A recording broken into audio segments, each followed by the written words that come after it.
गाँव के बिगड़ी गईली हुलिया रे, अरे हुलिया रे, जब से आइल चूल्हा दुलिया।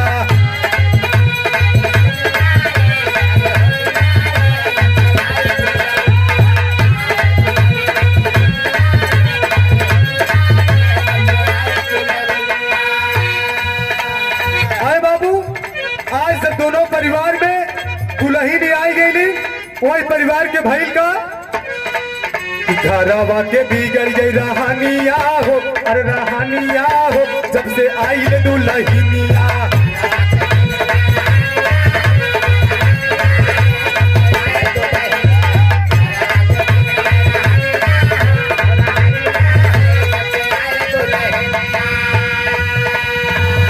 घरवा में आई जब दोनों दुल्हनिया,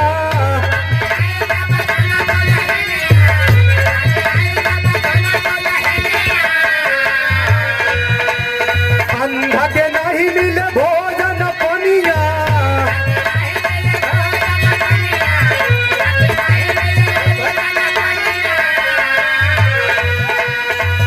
लगल रहल राजा के बजरिया हो, अरे बजरिया हो, जब से आइल दुल्हन।